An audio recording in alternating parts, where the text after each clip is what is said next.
17-year-old Jason Findley was talking on a landline phone, watching the storm outside the window. Suddenly, lightning struck the phone line, traveling through the wires and hit the boy through the receiver. Bro, He passed away on the spot from cardiac arrest. When I was a kid, it used to bug me when I wanted to play on the computer. Yet my parents would make me turn off all the electronics during a storm. But after hearing the stories of people perishing in this video, I get that being careful is never a bad idea. As always, viewer discretion is advised. August 28, 2022, Chhattisgarh State, India. 15 relatives from Singrauli, Madhya Pradesh, decided to have a picnic at a popular local spot near Ramdaha waterfall. It's an insanely marvelous landmark that reaches a height of 37 meters. Young sisters Shraddha and Shweta Singh were standing at the edge of the water, planning to take a selfie. Suddenly, Shraddha lost her balance, stumbled, and fell into the rushing water. Seeing this, 5 people immediately rushed into the water to try to save the girl. Cool. They held hands, helping to pull Shraddha out together. However, the water currents were too fast and strong. Witnesses say that in just a few seconds, the whole rescue group was dragged into the swift current, and they had to fight for their own lives. What current, though? People passing by quickly called for help, and soon rescue teams and divers like from the water state just emergency pushing you down? services showed up. But by then, it was too late. They pulled out 3 bodies that evening, and another 3 the next day.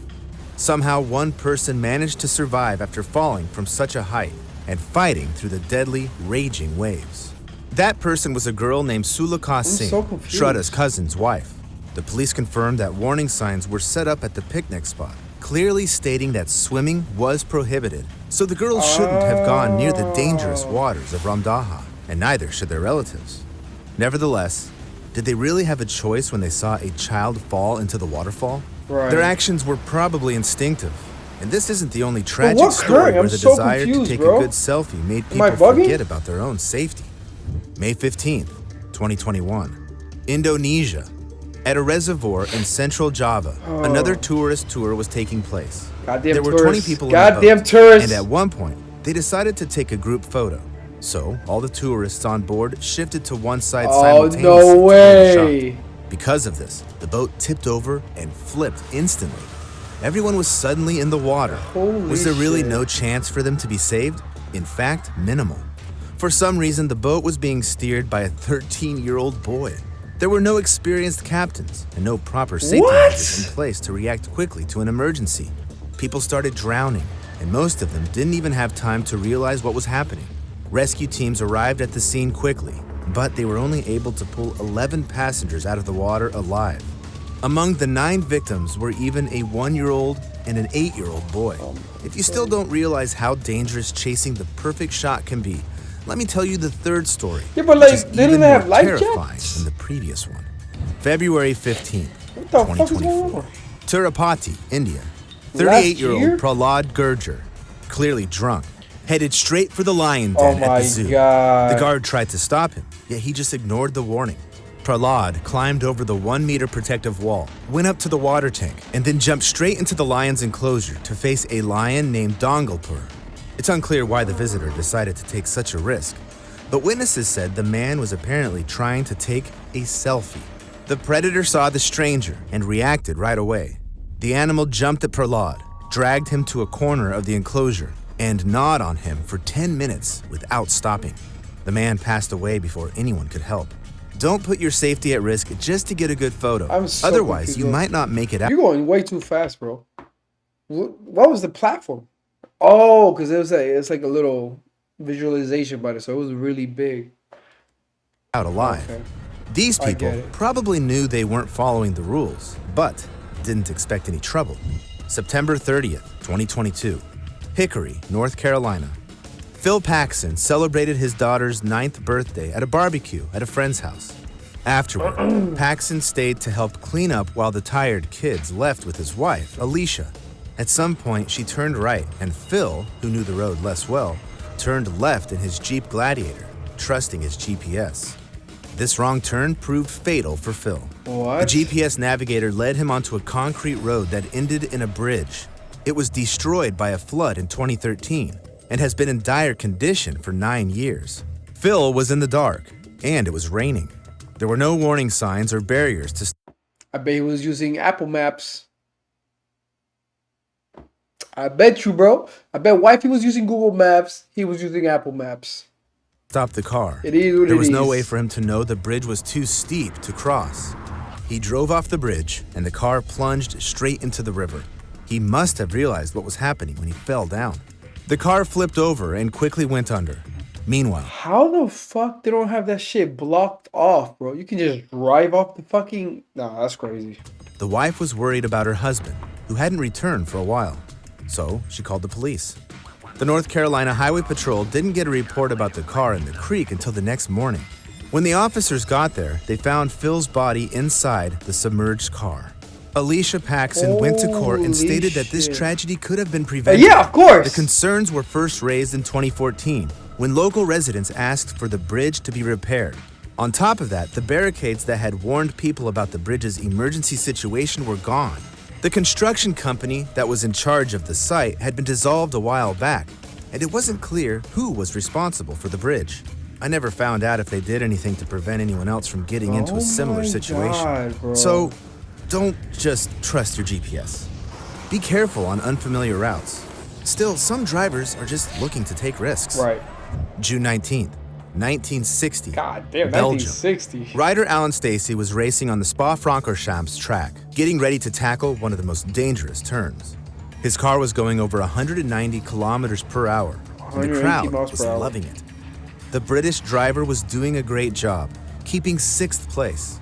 This event was part of the Belgian Grand Prix World Championship, and Alan Stacey wasn't just any racer. Despite losing his right leg in a motorcycle accident at 17, he not only returned to active life, but also became a Formula One driver. He successfully overcame physical difficulties with a prosthetic limb and competed in the most prestigious motorsport events. I'm sure you're already trying to guess what happened to the racer. Did he lose control at high speed? Actually, no. However, the trouble came from a place you wouldn't expect. So he's trying to pass the Ferrari, right?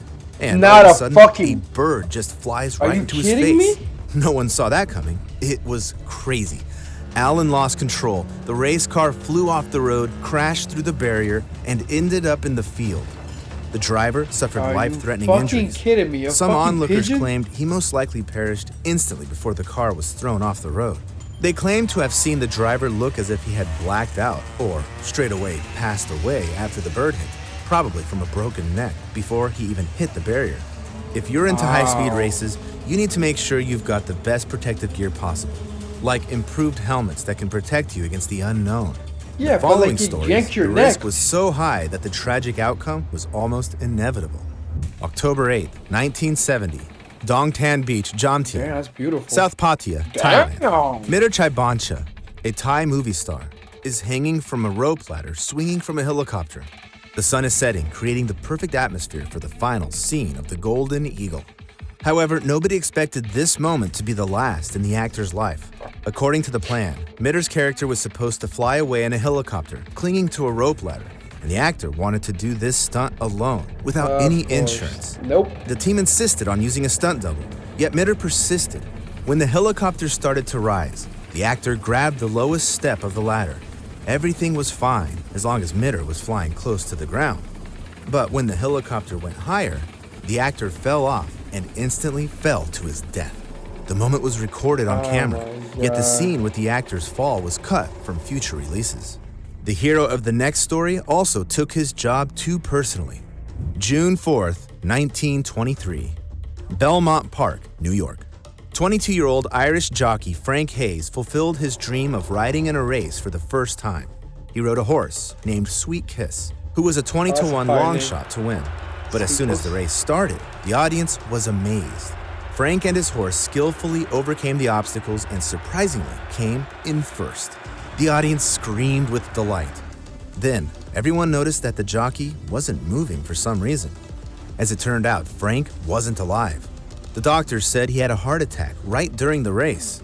They think it was probably due to physical and psychological fatigue caused by extreme weight loss. As it turned out, Frank was doing everything he could to meet the strict weight limits required to participate in races. In the world of horse racing, a jockey's weight must be kept to a minimum to reduce the strain on the horse and increase his chances of winning. To achieve this, Hayes underwent grueling training and almost completely stopped eating to reach a weight of 59 kilograms. Frank's body tumbled out of the saddle 91 meters past the finish line, but Sweet Kiss's victory was still counted as official. It's too bad Frank didn't hear everyone chanting his name. His horse never raced again and got nicknamed Sweet Kiss of Death.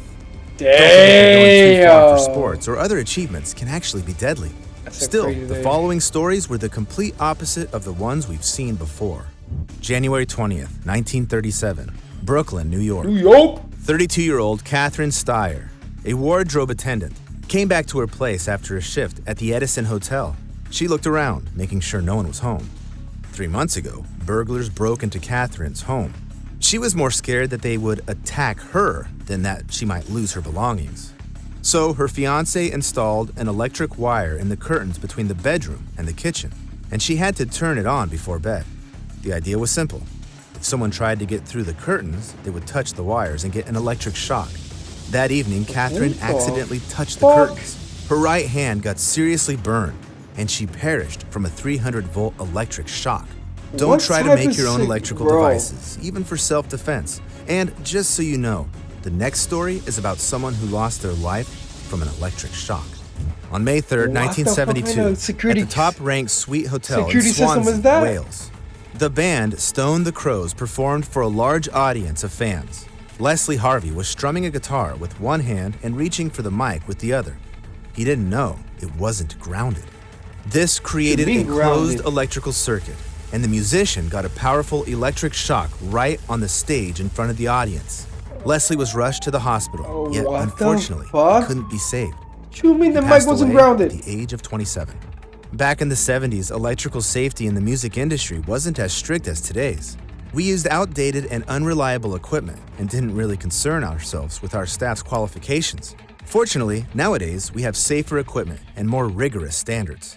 The most unfortunate and unusual cause of death for me is the accident with Thomas Mantell, as he perished because of a UFO.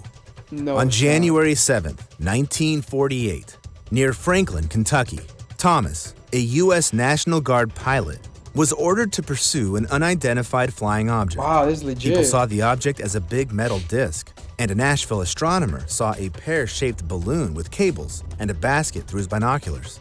Mantell felt adrenaline and a wild desire to chase the strange object to see what it was.